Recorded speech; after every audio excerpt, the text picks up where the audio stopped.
At yun na nga no mga kabayan, sa pagpapatuloy nga ng budget hearing dito sa Kamara, ay nasabot nga ni Congressman Marcoleta itong sekretary ng DOLE dahil ang ilan sa mga dating empleyado ng ABS-CBN na lumapit kay Congressman Marcoleta ay magpasa hanggang ngayon ay hindi pa nabibigyan ng kanilang back pay at mga benepisyo simula nung natanggal sila kahit regular na sila noon. Ang ikinagagalit nga ni Congressman Marcoleta dahil yung isa nga sa humingi ng tulong sa kanya ay namatay na, ngunit hanggang sa ngayon ay wala pa rin nakukuhang benepisyo kahit isang kusing sa kabila ng kautusan ng Korte Suprema na pinakamataas na husgado sa ating bansa na dapat nga daw ay ibigay na yung mga benepisyo ng mga nasabing empleyado. Ngunit hindi ito ginawa ng DOLE bagkus ay pinayagan nila ang ABS-CBN na humingi ng ilang beses na palugit na umabot nga sa 3 palugit at nagpasa hanggang ngayon ay hinahayaang hindi magbayad.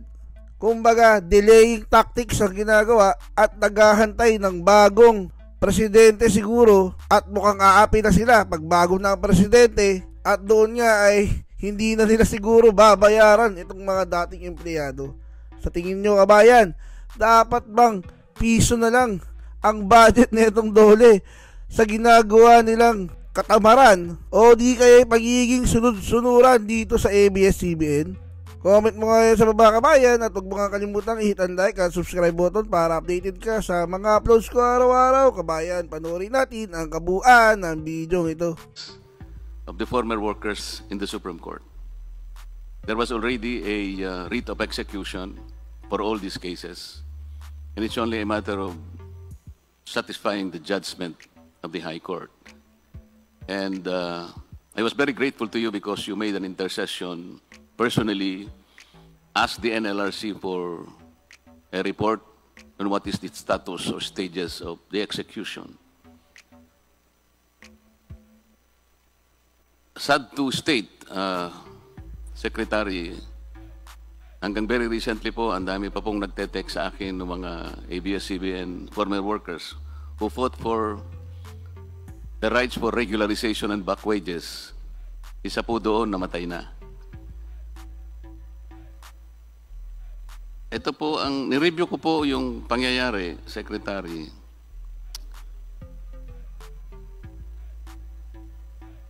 There's only one labor arbiter out of 10 handling various ABS-CBN cases for regularization and payment of CBA benefits. Nakapag-close, isa lang po out of 10. Ito po yung sa case ni Enrico Adriano et al. Yung iba po, nakipag-settle na lang. I don't know how the settlement was arrived. I just hope that the settlement was in favor of the aggrieved workers. Hindi ko po maintindihan kasi, Mr. Chair, why there should be a settlement. It's a pure execution of judgment. Anong isa-settle doon? I would request, Mr. Chair, that the NLRC should submit a report on how this settlement were arrived and whether or not it favored the embattled workers of ABS-CBN. Mr. Chair, ito po yung iba pang nakalap ko pong information. Under Labor Arbiter Morales sa PASAP, meron na rin pong writ of execution dito. And this is already for a very long time. But she allowed the petition of ABS-CBN for extraordinary remedy. Hindi ko po maintindihan yun, Mr. Chair. Nasa stage na po ng execution, why would the arbiter allow or entertain a petition for extraordinary remedy? I think this is a very strange animal in this stage of an execution. Ang dami pong puro delay na lang eh. Ano po ba yun? Ano po ba yung extraordinary remedy in a stage of execution? Pwede po ng arbiter kung nandyan po ba yun? For my personal education, Mr. Chair. Secretary Legasma. Mr. Chair, Yes. Kong yes. Marcoleta, yun pong mga status ng nabanggit yung kaso, nag-submit po kami ng update 3 or 4 days ago dahil meron pong mga development at totoo po yung sinabi ninyo, meron na pong mga settlement at kami po ay interesado rin na makita na ang settlement ay hindi naman naglagay sa alanganin sa ating mga manggagawa na nagreklamo. Yes po, Kahit Secretary. po kami, Kong Marcoleta, medyo yung nabanggit po ninyo na extraordinary relief, medyo pinariripaso ho namin yung proseso na yan sapagkat parang bumabalik po tayo doon sa pinanggalingan. Meron na po nabanggit ninyo, meron na pong final and executory order ang atin pong Supreme Court. Bakit ba meron pang ganyan na lumalabas na proseso? Siguro po para makapagbigay ng karagdagan at medyo lubusang maunawaan. Ano ba itong proseso na to? Narito po yung acting chairman ng atin pong NLRC. Kung ipapahintulot po ng ating chair, baka pwedeng makapagbigay ng konting paliwanag para naman po sa atin pong kapakinabangan. So, Mr. Chair, pwede po bang... Yes, we recognize the NLRC Chair. Mr. Chair, magandang hapon.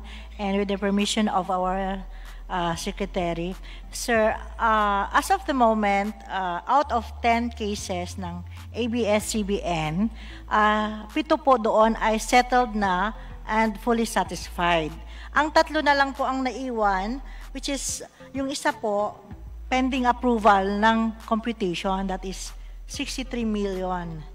And the other one is may pending motion to transfer ang payment from BDO to NLRC. And after that po, ibibigay na sa ating mga workers. And ang pangatlo po ay... Saan po yung nagsasalita? Hindi ko po makita. Sir, magandang tanghali po.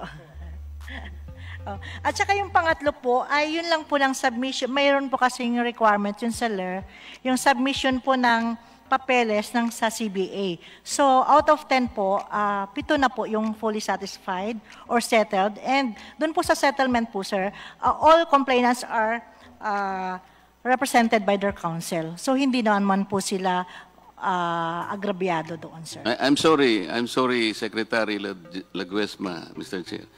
Ang nireview ko po yung report na sinapin niyo sa akin about 2-3 days ago. Lahat po ng ito ay puro dilatory tactics ng ABS-CBN. Pare-pareho po tayong abogado. Hindi po ako naniniwala not by simply executing the award. Ang dami pang mga cheche-boretche na kailangan. Tingnan po ninyo ito. ABS-CBN was allowed to continuously ask for extension of time. Tingnan nyo, three consecutive instances. June 20, 2023, July 3, 2023, July 12, 2023. It's only a matter of executing the award. Ano po yung motion for extension of time? Lahat po ng ito ay ginagawa lamang para lamang, ayun po, exhaust na po yung energy ng mga tao. Sabi ko nga po sa inyo, isa na po yung namatay, 2 na po yung nasa ospital. Matatanda na po itong mga ito. So how much more time will they need to be able to enjoy at least the final award granted to them by the High Court? Ito po. Sa first case po, Secretary Laguesma, Mr. Chair, there are 103 complainants. On March 2022, there is already a motion for execution of awarded benefits to 69 complainants. ABS-CBN opposed the motion claiming that there were only 45 complainants left, 13 were excluded, 11 issued quit claims and withdrew their claims. Paano po? How can you contest this? Final and executory, sasabihin ng ABS-CBN, 45 lang ang complainants left, 13 were excluded. You are insulting the decision of the Supreme Court. October 22, there was already an order approving computation of complainants' judgment award of 89,534,334 pesos 85 centavos. At meron na pong issuance of execution. ABS-CBN filed a petition for extraordinary remedy assailing the order. Congressman Marcoleta. Ano po ito, Mr. Chair? Congressman Marcoleta, I just want to remind you that your time has already expired. I know, Mr. Chair, but considering that the other interpolator was also granted the same benefit, I assume that you'll be given, that you'll be magnanimous also in giving me a little time. For 2 minutes. Please Mr. proceed. Chair, there were then series of conferences set further delaying the execution of awarded benefits until around 16 complainants agreed to settle. Ito yung problema eh. NLRC continuously and repeatedly exhausts the energy of these litigants. Alam nila na kawawa ang buhay nila. Yung iba nasa ospital po, kailangan ng pera nila. So nakipag-settle na lang. This is the NLRC, National Labor Relations Commission, ordered by the Supreme Court to just simply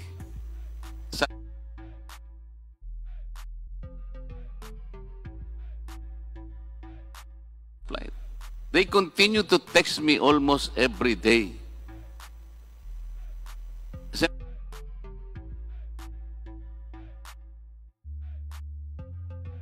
This is the primary channel who said that minamahal nila yung kanilang workers. Some time ago, they say that they love their laborers. At ito pang ginawa nilang issue against me.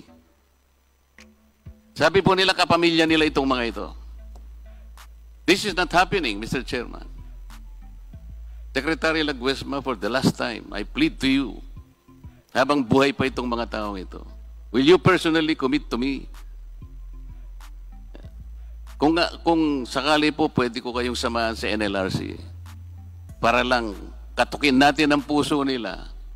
Kawawa po ang mga taong ito. The highest court already spoken. Can you commit that, Secretary? Yes, Mr. Chair. Secretary Benny. Yes, actually, we have already instructed the Commission to review this layer because I personally believe that it's like going back to square one when there is already a final and executory judgment by the Supreme Court. And we also would like to share the information that all of those labor arbiters that have been actually handling these cases, we have already called them to the office to make sure that the process will be expedited, Mr. Chairman. And I'd like to assure the good Congressman Marcoleta, that we will actually pursue so that those entitlement legally by our four complainants, mapakinabangan po hanggat sila po ay may buhay pa. Yun po ang aming commitment kay Congressman Marcoleta po. At sa committee po, hindi lamang po kay Congressman Marcoleta, sapagkat maaari pong meron pang ibang mga sitwasyon na ganito rin po ang nangyayari. Ito lang po siguro ang naha-highlight. At hindi po siguro kinakailangan na maghintay pa ng ikangay panawagan para yung pong nararapat na last stage ng proceeding, yung pong execution, sana po ay maisagawa na kaagad. Maraming salamat po. Salamat po, Mr. Chair. Salamat po, Secretary Laguesma. Hindi po kayo nagkukumit sa akin. Nagkukumit po kayo sa mga taong pinag-uusapan natin. At nakukumit po kayo sa good governance, parte po ng pangunguna ng ating Pangulo, Ferdinand Marcos Jr. Salamat po. Thank you very much, Congressman Marcoleta. The Chair will now recognize from the minority, Congressman